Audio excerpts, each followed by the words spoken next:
आज है 31 मई 2025 दिन शनिवार। न्यूज 80 पर यूपी की सुर्खियों में आपका स्वागत है। चलिए देखते हैं यूपी की 15 खबरें फटाफट अंदाज में। प्रधानमंत्री नरेंद्र मोदी ने यूपी के कानपुर में 47,600 करोड़ रुपए से अधिक की विकास परियोजनाओं का लोकार्पण और शिलान्यास किया है। मोदी ने चुन्नीगंज से कानपुर सेंट्रल तक कानपुर मेट्रो रेल परियोजना के नए भूमिगत खंड का उद्घाटन किया। इस खंड में 5 नए भूमिगत स्टेशन शामिल है। कानपुर मेट्रो के इस विस्तार के साथ लाल इमली, Z square mall, green park, stadium आदि प्लाजा जैसे महत्वपूर्ण स्थल इस मेट्रो से सीधे जुड़ पाएंगे। इस नए खंड से शहर में मेट्रो से यात्रा अधिक सुविधाजनक, तेज और सुरक्षित हो जाएगी।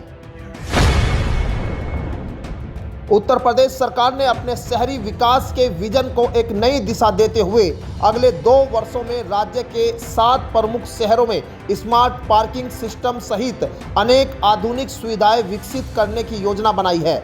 मुख्यमंत्री योगी आदित्यनाथ के नेतृत्व में यह पहल राज्य की बढ़ती आबादी और शहरीकरण की चुनौतियों को ध्यान में रखते हुए की जा रही है। इस योजना का उद्देश्य शहरी जीवन को अधिक सुविधाजनक, सुरक्षित और पर्यावरण अनुकूल बनाना है। 7 शहरों लखनऊ, कानपुर, आगरा, वाराणसी, प्रयागराज, गाजियाबाद और मेरठ में स्मार्ट पार्किंग सुविधाएं स्थापित की जाएगी।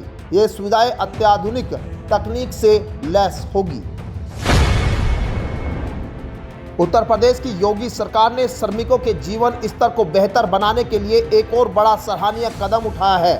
अब प्रदेश के विभिन्न शहरों में डॉक्टर भीमराव अंबेडकर श्रमिक सुविधा केंद्र स्थापित किए जाएंगे।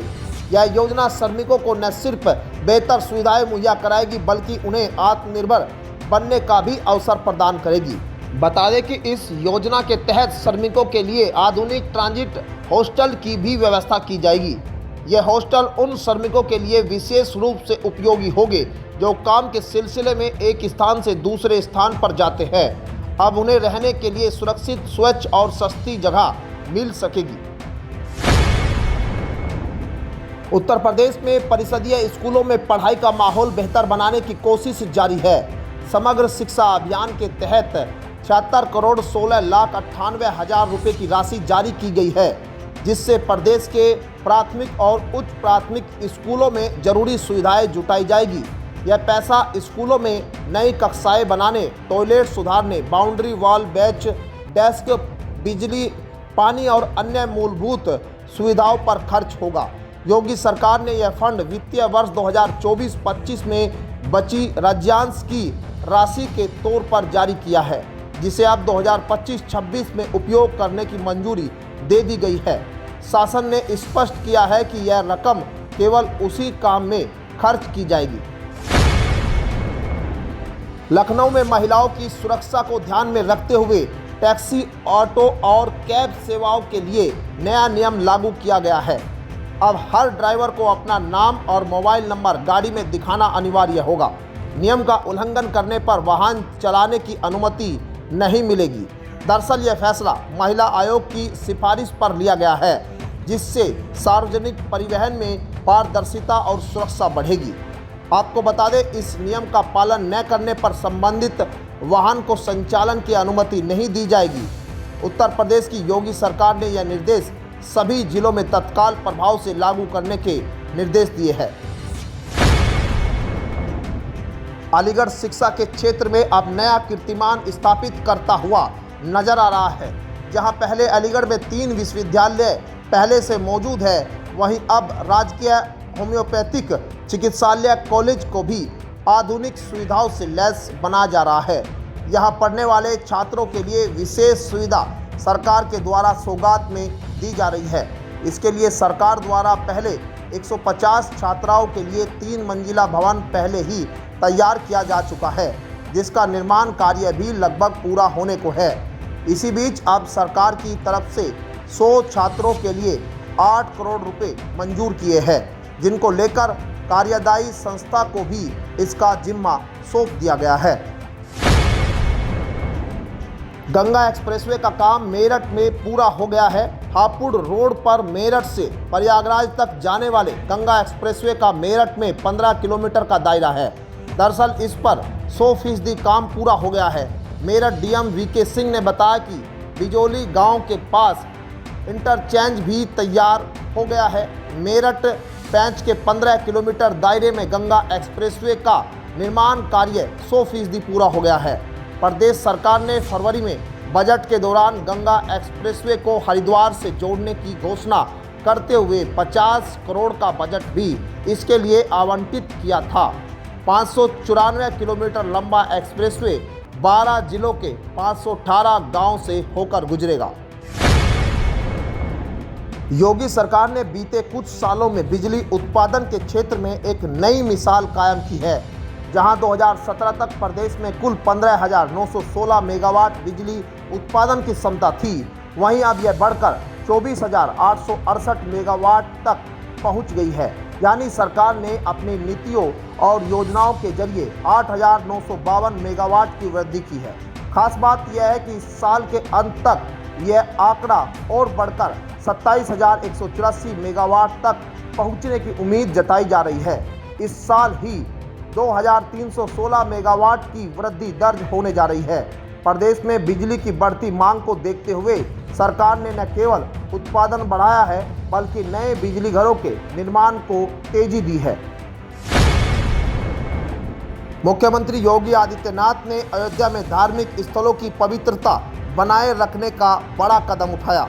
उनके निर्देश पर अब रामपथ, धर्मपथ, भक्तिपथ, 14 कोसी परिक्रमा मार्ग और पंचकोसी परिक्रमा मार्ग पर मांस मछली की बिक्री पूरी तरह बंद कर दी जाएगी। बुधवार को सहायक आयुक्त खाद्य मानिक चंद सिंह ने अपनी टीम के साथ इन पवित्र मार्गों का निरीक्षण किया। अधिकारियों ने सबसे पहले अयोध्या कैंट के शहादतगंज से लेकर अयोध्या धाम के लता मंगेशकर चौक तक 13 किलोमीटर लंबे रामपथ का दौरा किया। इस दौरान नॉनवेज बेचने वाले दुकानदारों को साफ हिदायत दी गई है कि 7 दिनों के भीतर अपनी दुकानें बंद कर दें। यूपी व बिहार परिवहन निगम की बसें नए रूट पर एक दूसरे राज्य में जा सकेगी। इस संबंध में परिवहन विभाग के प्रमुख सचिव अमित गुप्ता की अध्यक्षता में दोनों राज्यों के बीच समझौता पत्र पर हस्ताक्षर किया गया। निगम मुख्यालय सभागार में हुई बैठक में दोनों राज्यों के बीच नए मार्गों को जोड़ने, परमिटों एवं फेरों की संख्या बढ़ाने पर जोर दिया गया। प्रमुख सचिव अमित गुप्ता ने कहा कि नए मार्गों के जुड़ने एवं बसों के फेरों की संख्या में वृद्धि से एक तरफ जहां राजस्व में वृद्धि होगी, वहीं दूसरी तरफ दोनों राज्यों के लोगों को आवागमन में काफ़ी सहूलियत होगी। इस नए फैसले के बाद यूपी रोडवेज की बसें बिहार के ज़्यादातर हिस्सों में जाया करेगी। योगी सरकार ने प्रदेश की स्वास्थ्य व्यवस्था को और बेहतर बनाने के लिए नई मुहिम शुरू की है। अब प्रदेश के पिछड़े जिलों में हार्ट पेशेंट को इलाज के लिए भटकना नहीं होगा। बड़े अस्पतालों को नोडल केंद्र बनाकर वहां से इलाज मुहैया कराया जाएगा। इसकी शुरुआत लखनऊ के लोहिया अस्पताल से हुई है। अभी 8 जिलों के डॉक्टरों को लोहिया अस्पताल में 3 दिवसीय ट्रेनिंग दी जा रही है। जानकारी के मुताबिक इन डॉक्टरों को ट्रेनिंग देने के साथ ही हम लगातार वर्चुअली भी इनसे संपर्क में रहेंगे। अगर किसी जिले में हार्ट अटैक या उससे संबंधित कोई क्रिटिकल कंडीशन आती है तो फ़ोन और वीडियो के जरिए तुरंत डॉक्टर को गाइड करेंगे। आधार और यूपीआई भारत में डिजिटल क्रांति का बेजोड़ उदाहरण है। एक से सैकड़ों हजारों रुपये कहीं भी ट्रांसफर हो जाते हैं, तो वहीं आधार कार्ड से अमुक व्यक्ति के बारे में बायोमेट्रिक्स समेत पूरी जानकारी मिल जाती है। दरअसल आधुनिक समय को डिजिटल युग के नाम से भी जाना जाता है। बस एक क्लिक में घर में बैठे सारे काम होने लगे हैं। घर का राशन मंगवाना हो या फिर पासपोर्ट अप्लाई करना हो या ज़्यादा, सब कुछ घर ऑनलाइन आ जाता है। आधार कार्ड और यूपीआई इस डिजिटल युग की ही देन है जो इस दौर में खूब काम आ रही है। और अब खबर यह आ रही है कि सरकार का प्लान है कि लोगों के घरों के पते को डिजिटल पब्लिक इंफ्रास्ट्रक्चर मैट्रिक्स में शामिल किया जाए।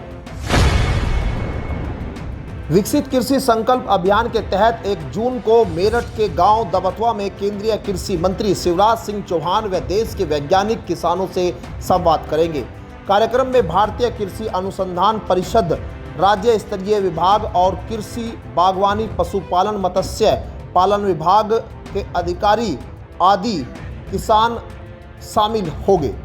दरअसल बैठक में बागपत से रालोद सांसद डॉक्टर राजकुमार सागवान ने भारत सरकार के विकसित कृषि संकल्प अभियान की जानकारी देते हुए कहा है कि आज़ादी के बाद पहली बार सरकार किसानों से सीधे जुड़ने की पहल कर रही है। उन्होंने कहा कि देशव्यापी अभियान में करीब 1.5 करोड़ किसान सीधे जुड़ सकेंगे। उत्तर प्रदेश में कांग्रेस और समाजवादी पार्टी के बीच गठबंधन के लेकर तनाव कम होने का नाम नहीं ले रहा। दोनों तरफ से ही बयानबाजी के बाद इस गठबंधन के भविष्य को लेकर कई तरह के सवाल उठने लगे हैं। कांग्रेस सांसद इमरान मसूद ने जहां सपा के साथ गठबंधन पर सवाल उठाते हुए 80-17 का फॉर्मूला मानने से ही इनकार कर दिया, तो वहीं सपा प्रवक्ता फखरुल हसन ने उनके बयान पर पलटवार किया है और कहा कि अगर कांग्रेस इमरान मसूद के साथ खड़ी है तो हम उन्हें सिर्फ 30 सीटें देंगे, सपा इससे ज़्यादा सीटें नहीं दे पाएगी। सपा प्रवक्ता के इस बयान के बाद प्रदेश की सियासत एक बार फिर से गर्म हो गई है। उत्तर प्रदेश में इन दिनों मौसम एकदम बदला सा नजर आ रहा है। दरअसल मई का महीना इस बार लोगों को बारिश से भिगोकर जाने की तैयारी कर रहा है। उत्तर प्रदेश के ज़्यादातर हिस्सों में गरज चमक के साथ बारिश होने का अनुमान है, जबकि 30 से ज़्यादा जिलों में झमाझम बारिश के साथ ओलावृष्टि की भी संभावना जताई जा रही है। आपको बता दें, इस दौरान बिजली गिरने की भी संभावना है। लोगों को ऐसे में मौसम से सावधान रहने की ज़रूरत है। 1 जून से बारिश का जोर फिर से कम होने लगेगा। वहीं 4 जून तक कहीं कहीं बारिश का क्रम जारी रहेगा, जिसकी वजह से लोगों को गर्मी से बड़ी राहत मिलेगी। तो ये थी आज की 15 फटाफट खबरें।